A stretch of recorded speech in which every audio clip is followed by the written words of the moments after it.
When times are down, you know I'll be with you. Throwing flashbang.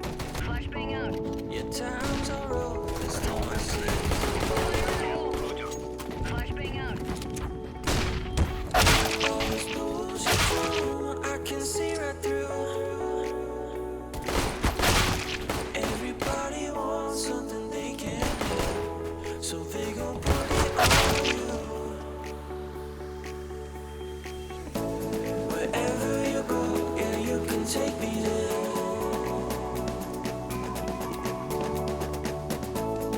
Over the ocean, I can see us there. Let's run away and live forever. Hey, what's up guys, it's Turbo here and welcome back to Road to Global with a Howl. If you guys do end up enjoying today's video, hit that like button and subscribe with the bell icon rung. It really does help a lot. Plus at 80,000 subs, I'm going to expose my gaming setup to you guys in a video. Enjoy, boys. Yeah,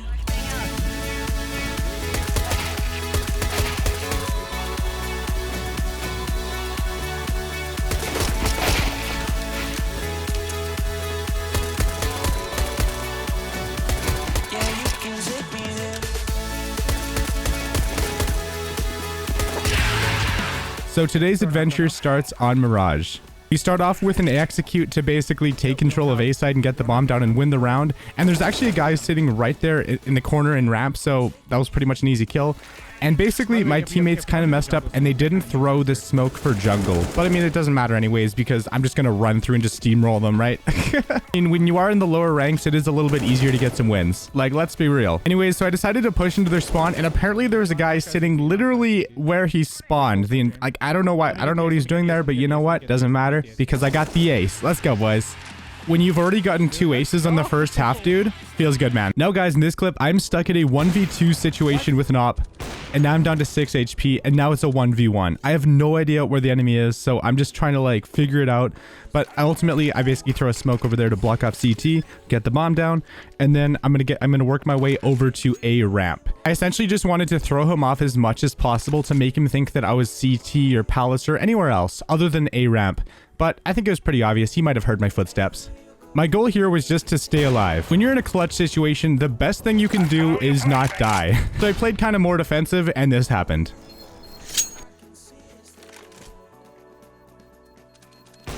He went for the defuse, it was a fake defuse, and we won the round. We ultimately did win the game, and I ranked up from Gold Nova 3 to Gold Nova Master, so we are 1 rank away from Master Guardian. Alright guys, yeah, you saw it in the title, of course. We're going to be talking about the M4A4 Howl. This is kind of a weird series. It's Road to Global, but with more of an emphasis on skins. And that's how I'm going to keep it because, honestly, that's kind of how I like it. Like, I like skins, I like the game, so I'm going to combine the two, and we're going to make something really cool. So the M4A4 Howl is a skin that almost got taken out of the game because it used a copyrighted image, but Valve actually they changed it and they made it contraband, which basically means that you cannot get it from trade ups and you can't get it from case openings. So essentially the only howls in existence are ones that were unboxed or traded up previously to, like, you know, before they became contraband. And that kind of caused the prices to skyrocket. And now the prices are so high, like, you won't even, like, it's insane. Like, a minimal wear howl that used to be like $600-700 back in the day, when it was brand new, it was really cheap. And now a minimal wear non-stat track howl is over $3,000, which is ridiculous. In 2020, when you see a howl in game, it's kind of a big deal because you don't see them that often. Anyways, guys, let's get into game number 2 on Dust 2. So moving on to game number 2, we played some Dust 2. In this game, my aim was completely off. I was missing so many shots. Overall, there really wasn't too much communication. It was just mostly like everyone was doing their own thing. And overall, this is not the smartest thing I could have possibly done, like peek the guy mid doors, because if there was more than one enemy there, I would have gotten absolutely destroyed. But it worked out in my favor, so sometimes you have to take calculated risks, right? And then I decided to basically flash the guy and then peek him and destroy him. Yeet. That's how it's done, boys. But the last guy was saving in a weird off-angle spot, so I got wrecked. So this round, I did the Xbox smoke, and I waited for it to like pop, and then I peeked up and rip. Here's an epic battle between my teammate and the enemies. My teammate got wrecked, but green on our team was not going down without a fight. Last one CT. Here we are in a 5v1 situation. I tried to save my teammate's life, but it was too late. You miss every shot you don't take. I mean, sometimes, guys, you just have to spray through smokes and hope for the best. And sometimes it works out, sometimes it doesn't. Here's an example of bad timing. And I call this one the Stewie. Sup, bitch. This was one of the most silver plays I could have possibly made. I decided to peek a guy with an op over by long. Not the smartest thing in the world. But unfortunately, we ended up losing the round. I'm just chilling over by tons. Oh my god, there's an enemy. Okay. Thanks, teammate. So this was the final round in the first half, and I got a kill. Let's go.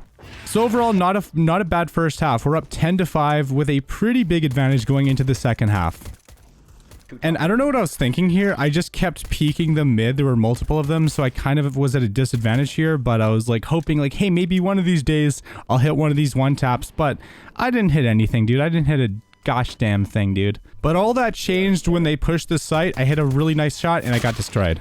So this got me thinking, what if I hit a 1 deeg? Or maybe a 3 deeg? Nope, he doesn't approve. And here's my teammate trying to clutch it with a P250. Oh. We had a lot of rounds where we had no money and we just kept getting absolutely stomped. Sounds like one on cat. Bomb down maybe. And right here, I did the most rational thing. I jumped on top of the boxes to get a little bit more info. And I did this. I don't even know what to say, dude. Here we are, though, rocking the Howl, pushing up cat. Here we go. Are we going to be able to take one of the enemies out? Yes, we are. Let's go, boys. Unfortunately, though, the other guy was hiding on site and he took me out. But luckily, I still have 2 teammates alive and they are ready to clutch.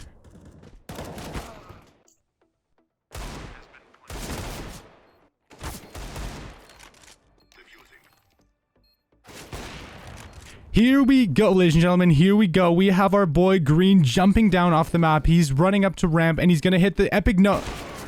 Never mind. Oh, by the way, guys, quick tip. With the MP9, you can go for jump shots left and right. This thing is amazing for movement players. When you just stroll into the B site and get Zeused, feels bad, man.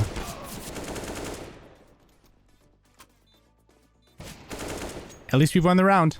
So this situation is kind of my specialty, just playing aggressive with the op, hitting those flicks. Let's get it, boys. And luckily for me, they did leave a gap big enough to where I could actually, you know, get him through it. We did win another round. At this point, guys, we're on match point. It is 15-12. We are very close to winning our game. And here I am with the scout, just destroying him, just wrecking this guy up, cat. Actually, I missed a couple shots, but you know what? I got him. And I got some info too, so not too bad.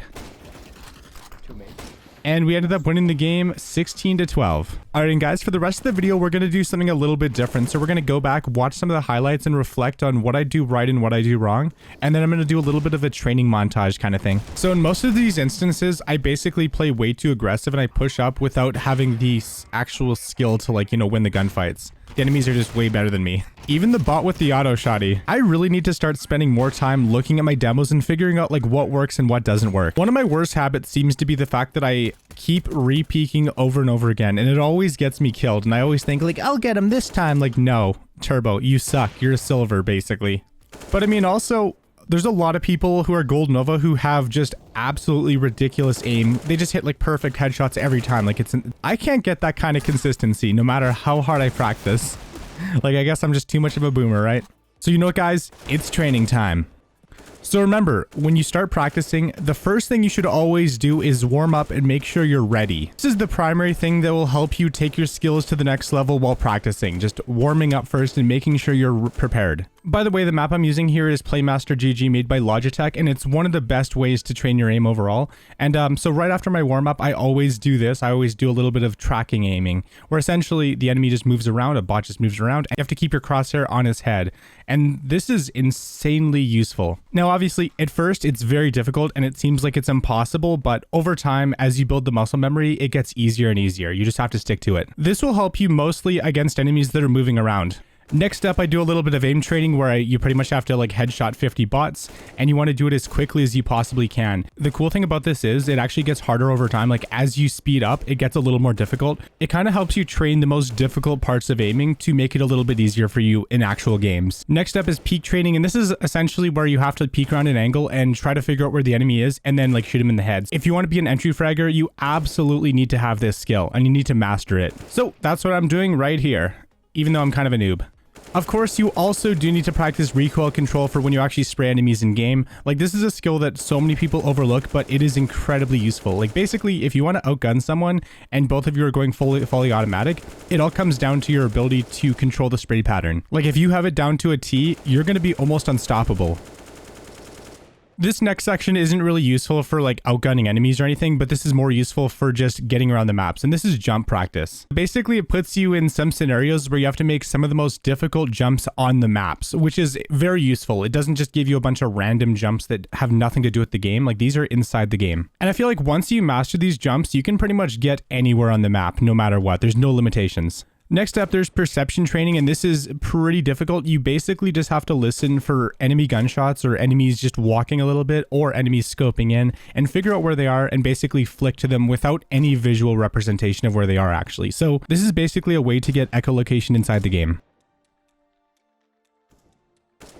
Next up is one of the most difficult parts of my training, and that is actually the flick training. So basically, you have to look at this plus without scoping in, and then you have to zoom in, flick to an enemy, and shoot before they disappear. And there's really not a lot of time. Like, you have to be pretty much pixel perfect, and you can't delay at all. That's what makes this really good training, because the more difficult the training is, the more results you get and the better you get overall. You know, as long as you slowly get better at it, of course. And the last kind of training on here is basically holding an angle and, you know, shooting the enemies as they run across.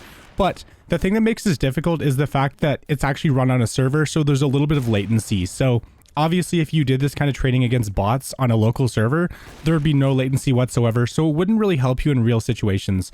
But because this is on a server, because there's a little bit of latency, it actually makes it a little more difficult, and it helps you compensate for the lag. This will basically give you better results when you actually play the game, which is very, very useful. So overall, even though I do play like a Gold Nova, I do want to get better, and I do eventually want to make it up to Global Elite. And I feel like the only way to really do that is to be consistent with my practice and make sure my aim is it's as good as possible, basically. And this is a way to ensure that, you know, my aim doesn't only stay the same, but it improves over time. I mean, if you want to get better at CSGO, there's a lot of things to learn, obviously. There's, of course, mechanical skill, which is this. There's also communication skills, which I really struggle with. I'm bad at actually communicating with teammates, and I do need to start working on that.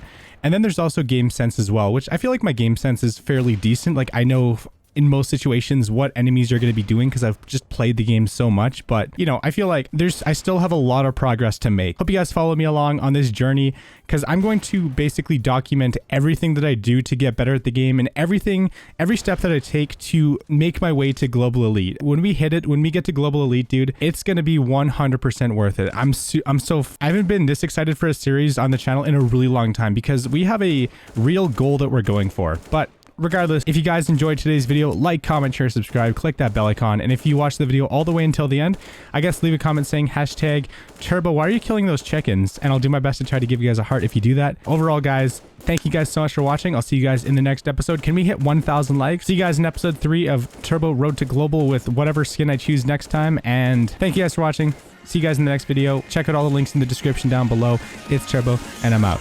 Peace.